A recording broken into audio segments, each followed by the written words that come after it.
So that our first question would be, give us a brief about yourself and any anecdote that you want to share that triggered your journey. Thanks so much for having me and that wonderful intro. Yeah. Great to be here. So my name is Aditya Mehta and I'm the founder, CEO of Art and Found. Yeah. And Art and Found is a curated platform for South Asian artists to sell visual art to global buyers and brands like WeWork, Levi's, and Starbucks. You can check it out on artandfound.co, on website and on Instagram as well.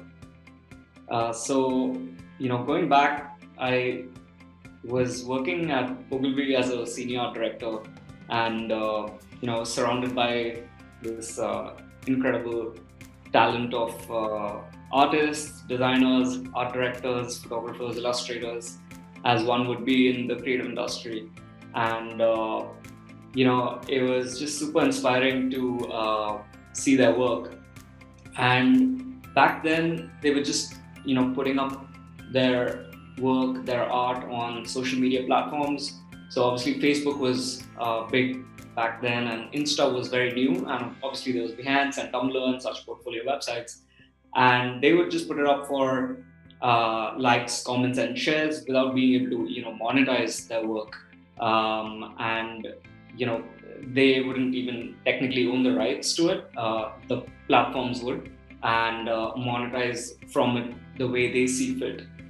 So I basically wanted to build a platform to showcase and sell their art. And this is a very new kind of art, right? This is digital art, this is digitally created, and just amazing craft.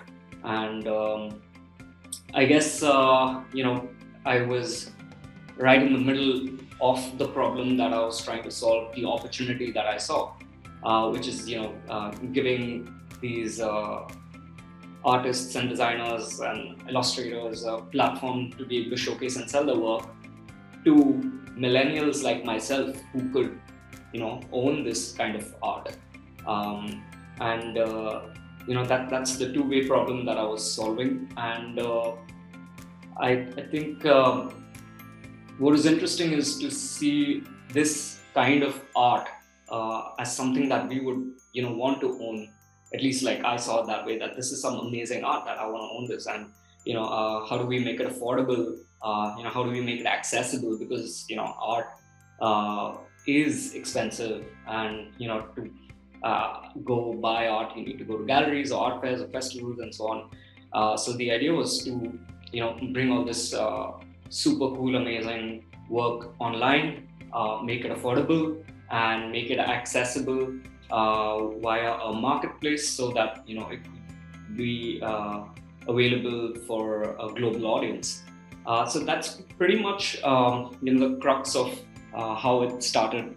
And I think personally for me, it was just about wanting to do something much bigger than what I was already doing, wanting to push myself and see my potential to be able to do something bigger than what I was already doing at Ogilvy as a senior director. I think that's pretty much like personally what triggered for me. There was the personal inner push, and on the other hand, of course, the entrepreneurial market opportunity, and having a vision to do something and a mission that aligned with what I was doing and what I could do, given my expertise and experience, and just be able to do something for the creative industry in general. So to sum up, I would say our mission is to make art accessible, and also increase the value of art and help artists be self-sustainable with their craft. Aditya, we would love if you can give us an insight into the milestone that you have set for Art and Found, and any kind of celebration you see in future. Yeah, I mean, that's a great question, because obviously things have slightly shifted with 2020 and COVID, but our larger mission is to make art accessible, and we will continue doing that. So whether it's tapping into a larger number of artists, making the curation tighter, working with world-class brands and continuing to, do some interesting brand collaborations that, we've pioneered with brands like Levi's and Starbucks and so on. And I think, on the demand side, it's about being able to reach as many people as possible, because from day zero, Art and Found is positioned as an international art platform.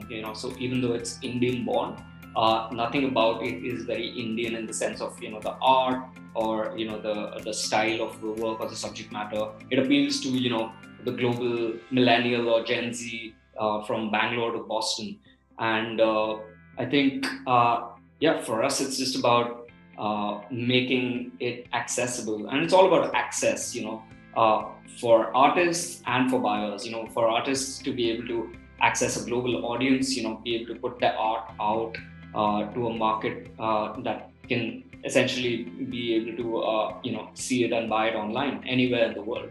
And that's the beauty of online marketplaces, and that's one of our big missions going forward, and big goals and milestones that during the pandemic, in fact, we shipped to 10 plus countries, and which is also triggered by a big campaign, brand collaboration that we did with PepsiCo, where we worked with the top 20 digital artists of India, and were able to sell their art online, and also raise close to $9,000 for Smile Foundation by selling their art. And we managed to ship to 10 plus countries, and now it's okay, how do we get to how do we 10x that, how do we get to 100 countries and so on. So that's pretty much the big audacious goals that are definitely achievable. How important do you think is to keep a track of personal milestones and goals on a daily basis? That do you do it? And if you do not do it on daily basis, how often do you visit your milestones and goals? Yeah, absolutely. I think there's two things here. So one is to have your short-term milestones, which could be week by week. What are you doing?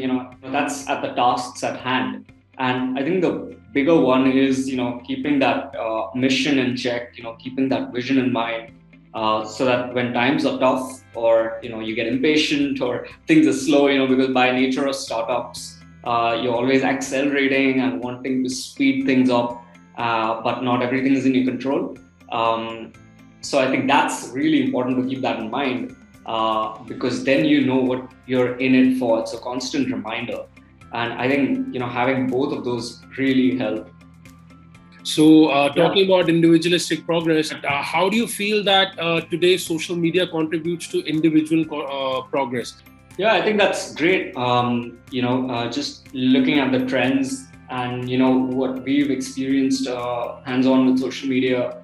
I think with Instagram, obviously there was a lot of that gratification online, where you're sort of projecting a life, more social, and a mix of what you're doing with work, especially if you're a creator, and how you're putting out an influence of your work and life out into the world. And for creators, it's been amazing, essentially, being able to use a platform that can consistently, be able to put their work out there and showcase it to the world.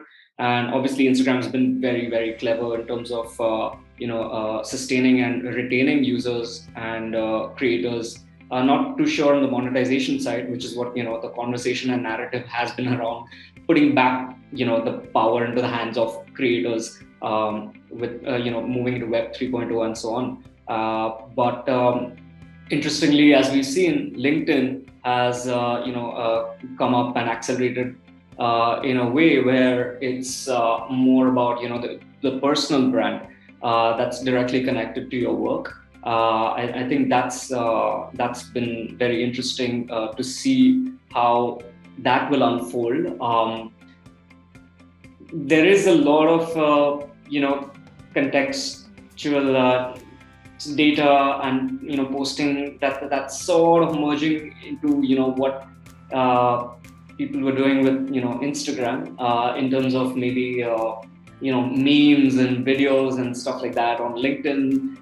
So it's interesting, like, once it's in the hands of, creators and people, you don't know where it's going to go, essentially, but I feel like LinkedIn is the one right now that's obviously, helping people develop that personal brand. So let's see how that unfolds in, the next year and so on. Great. So what is the biggest challenge that you have faced so far, and what kind of challenge do you see in your next phase of growth? I would say the number one thing, if I had to just put in a chronological order, in the start was just, doing what you're doing, not knowing how it may unfold, or, what the product may look like, whether there's going to be a product market fit and so on, and, revenues and growth and all of that, the story, how it'll unfold. So I think that discipline and self-motivation is crucial, and that just comes from inside, aligning back to the why, right? And that's really important. I feel the what is really easy, the how is very easy, but it's the why that you need to constantly, ask yourself, and start with that.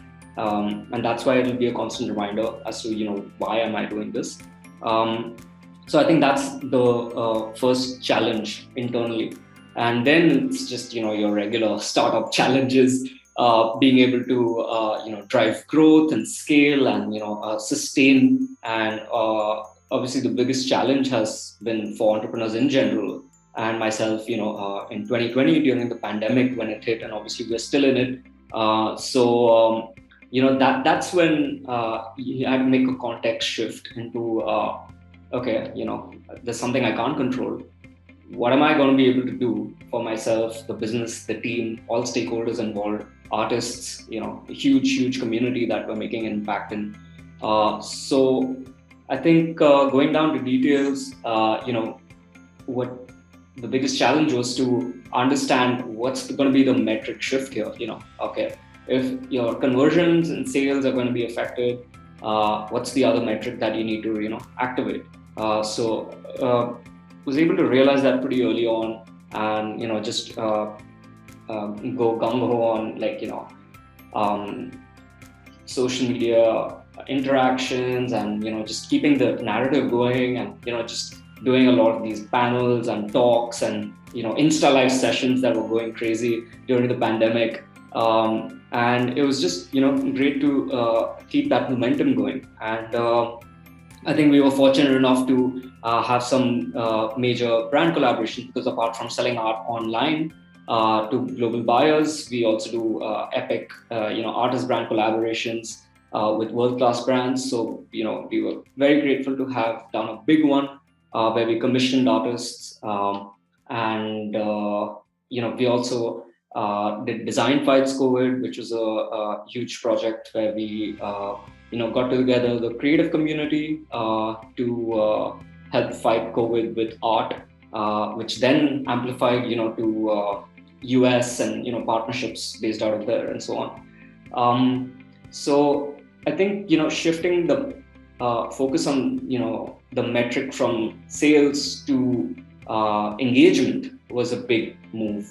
And it's incredibly difficult, because, you got to be very patient with, because engagement doesn't necessarily give a direct output of sales, at least not very measurable in that sense. Obviously with analytics, it does give you that, but for us as a small company trying to, do something really big, that is sort of a delayed gratification in that sense. But the point is that, again, you think back as to, why and the mission, and that's what keeps you going. Great. Last, we would love to know that since you have been to the app and platform, what is that one feature that you find will actually be very useful in the app? Yeah, I mean, for me, I think, the ideas one. In fact, I was thinking when I was just looking at the app that, wow, cool. I mean, I do all of this anyway. So, like, which is the one that I would be using? I think for me, like, ideas, that's the cool one. It's right there in the middle. Private diary, I've actually been journaling a lot, but I write. So I've got this. I don't think I'm going to move away from this. But yeah, idea seems good, and it's going to be great to see where ILN goes, because it's got the right ingredients of personal growth and collaboration, and all these things that matter today right now.